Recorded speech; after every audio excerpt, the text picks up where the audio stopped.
Good morning everybody, welcome back to the channel. And today I wanted to bring you the Normans opponents for my 1066 Hastings Homebrew project, the Anglo-Saxons of Harold Godwinson and his brothers. So this is the finished army. In the front line here we've got, generally speaking, two lines of Huskarls with some better quality furred making up the line, and then at the back we've got all furred or lesser furred making up the rear ranks. So in total there are 6 ranks in 2 lines of shield wall, and you can see that what I've done is put some individual axe wielding chaps in between the lines as they march out to do single combat or intimidate the Norman opponents, or likewise just to represent troops running in between the lines of the shield wall, stragglers, people running to and forth. Hopefully that kind of joins the shield walls indirectly together. But I'm quite pleased with how they've come out. I decided to go 60-30 bases with 36 figures to a base, 3 ranks of 12 with the individual figures sort of connecting the 2 lines together to try and represent the depth as well as the width of the Anglo-Saxon line, as will be.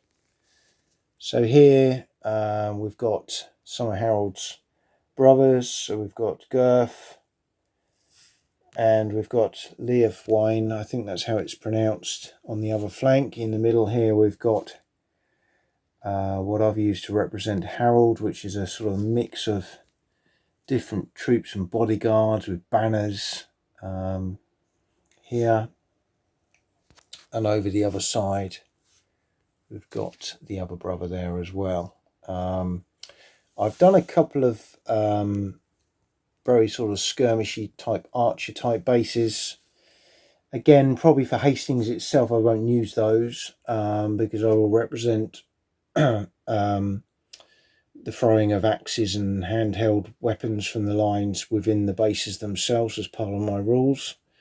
But for other games, of course, they would have had some form of slingers, archers, representing some of the lighter troops in there. Likewise, I've done a camp, which again would probably certainly not have been present in the battle at Hastings, but maybe would have been a bit further back. But again, I wanted that as a piece to use for games like To the Strongest, where a camp can be quite important, or even if I can adapt this game to Strength and Honour, which is something I'm mulling over at the moment.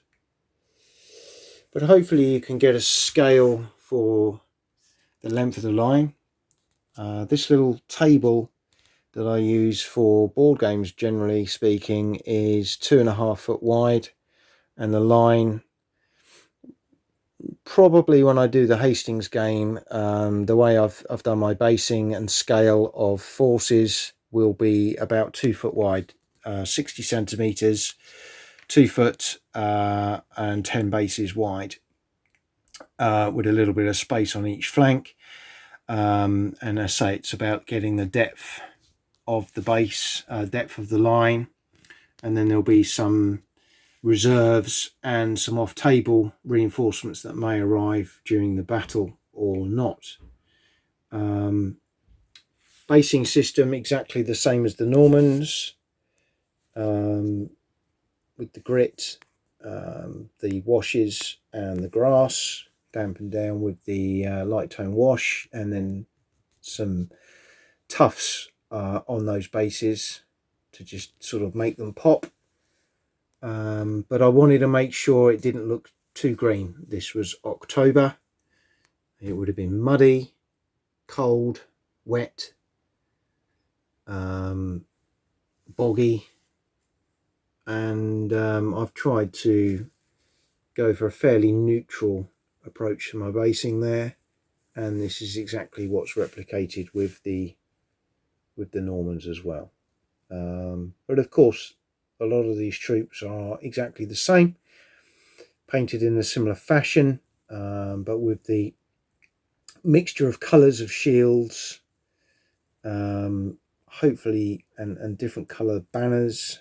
You can get a feel of scale there. You feel like it's a strong shield wall waiting to resist the hammer blow of the Normans there as well. So I just wanted to bring you my finished Anglo-Saxon army.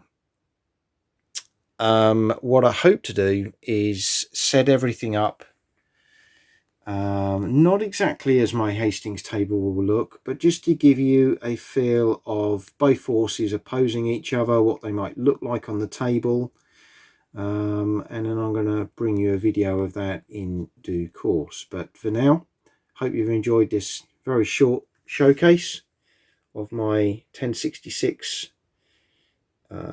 army, Harold's army. Hope you've enjoyed it. Again, feedback greatly appreciated, and look forward to seeing you all again soon.